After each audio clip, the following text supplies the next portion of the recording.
अस्सलाम वालेकुम दोस्तों, क्या हाल है। उम्मीद है आप सब खैरियत से होंगे। देखिए जी, आज लगा रहे हैं हुक पंखे का लेंटर के अंदर। तो ये सीलिंग वाले लगे हुए थे, तो लेकिन जो है ना पंखे का हुक पंखा आउट था सीलिंग वाला, तो उसको सेंटर बनाया। सेंटर बना के जो है ना अब ये हुक लगा के दिखा रहे हैं, आपको दिखाते हैं ये हुक कैसे लगता है और ये कितना मजबूत होता है। तो वीडियो आपने मुकम्मल देखनी है, और आप अगर मेरी वीडियो मुकम्मल देखें तो काइंडली इसको लाइक भी कीजिएगा और मेरे चैनल को सब्सक्राइब भी कीजिएगा। इसके साथ ये 3 रावल बोल्ट हैं, और 3 उन्होंने वैसे पेच लगाने के लिए भी दिए हुए हैं। अगर आपने जैसे फानूस वगैरह लगाना है तो आप ये 1.5-2 इंच के पेच भी लगा सकते हैं, लेकिन हम इसके साथ रावल बोल्ट लगाएंगे क्योंकि पंखा लटकाना है और ये काफ़ी मजबूत होते हैं रावल बोल्ट। अब देखिए जी, इसके निशान विशान हमने लगा लिए, और उसके बाद इसको ड्रिल मशीन से, हैमर ड्रिल मशीन से ना 2-2.5 सूत्र का सुराख करेंगे। ये 2.5 सूत्र के रावल बोल्ट थे, 3 रावल बोल्ट। तो ये काफ़ी ज़्यादा मजबूत होते हैं।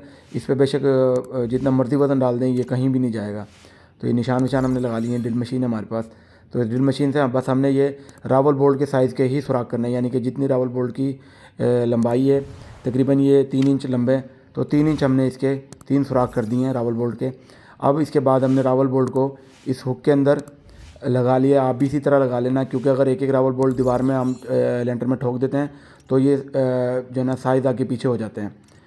अब ये देखिए, तीनों ऐसा ऐसा तीनों को थोड़ा थोड़ा सा हमने इसको हैमर से इसको ठोकना है। और उसके बाद ये देखें, ये मुकम्मल जब ये लेंटर के साथ चिपक जाएगा, उसके बाद ये तीनों पेच हम जो है ना ये इसका जो है ना इसका अच्छी तरह हम टाइट कर देंगे। तीनों रावल बोल्ट को 250 सूत्र के रावल बोल्ट है, मैं आपको फिर बता दूं 250 सूत्र के रावल बोल्ट इसके लिए काफ़ी हैं, और ये काफ़ी ज़्यादा मजबूत होते हैं।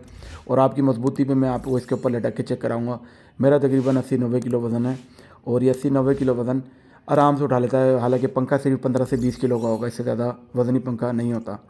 तो ये देखें, ये तीनों रावल बोल्ट को हम टी पाने की मदद से अच्छे तरीके से हम टाइट कर लेंगे, और इसी टी पाने की मदद से मैं आप लोगों को इसके ऊपर लटक के दिखाऊंगा कि ये कितना मजबूत लगा है। तो आप लोगों को भी अंदाज़ा हो जाएगा ये कितना मजबूत है। तो अगर आप लोग मेरी वीडियो देख रहे हैं, काइंडली आप लोगों से दरख्वास्त है कि आप लोग मेरे चैनल को सब्सक्राइब करें, मेरी वीडियो को लाइक करें और बेल आइकन पर ज़रूर प्रेस करें। तो ये तीनों पेच अच्छी तरह टाइट हो गए, और इसके बाद हम देखते हैं कि ये इसकी क्या मजबूती है।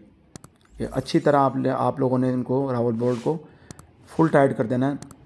तो ये आने वाले वक्त में ये जितना मर्ज़ी इसके ऊपर आप लोड डाल लें ये कहीं भी नहीं जाता, ये बड़ा मजबूत होता है। तो ये एक रावल बोल्ट वाला हुक भी मिलता है, उसको सवालिया निशान वाला हुक कहते हैं हम, वो भी लगा सकते हैं। लेकिन ये 3 रावल बोल्ट जिसमें लगते हैं ना, तो ये ज़्यादा मजबूत हो जाता है, क्योंकि इसमें 3 रावल बोल्ट आए। तो क्योंकि ये एसी के आउटडोर पे अमूमन लगते हैं, तो ये काफ़ी ज़्यादा मजबूत होते हैं। ये देखें जी, मैं इसके ऊपर आपको लटक के दिखाता हूँ। ये देखें, मैंने पूरा वज़न अपना डाल दिया। ये देखें, टांगे मैंने फ़ोल्ड कर लिए हैं, और ये देखें, आप लोगों को शायद सही पता चल रहा हो। देखें इतना मजबूत है ये, इससे ज़्यादा मजबूत तो आप लोगों को पता कुछ भी ना हो सकती। तो आप लोगों ने ये देखें जी, इस तरीके से सेंटर बना के हमने, तो उसके बाद हमने ये 3 रावल बोल्ट इसके अंदर लगाए हैं, और इसकी मजबूती बहुत ज़्यादा होती है। आप बेफिक्र होकर लगा दें, ये कहीं भी नहीं जाते। पहले जो फ़ैन बक्स था वो थोड़ा सेंटर से आउट था, इसलिए हमने यहाँ पे लगाया है। इसके लिए आप लोगों को 250 सूत्र के 3 रावल बोल्ट चाहिए, और एक ये हुक चाहिए। और इन रावल बोल्ट को सुराख करने के बाद, निशान लगाने के बाद, ये रावल बोल्ट खोल के और इसमें से आपने हुक में से क्रॉस कर लेना है। उसके बाद आप लोगों ने इनको आराम से लगा देना है। तो आप लोगों ने अगर मेरी वीडियो मुकम्मल देखी, काइंडली आप लोगों से दरख्वास्त है कि आप लोग मेरी वीडियो को लाइक करें, चैनल को सब्सक्राइब करें और बेल आइकन पर ज़रूर प्रेस करें। तो इंशाल्लाह आप लोगों से नेक्स्ट वीडियो में मिलेंगे। तब तक आप अपना और अपनी फैमिली का बहुत सारा ख्याल रखिएगा। मिलेंगे इंशाल्लाह नेक्स्ट वीडियो में। अल्लाह हाफ़िज़।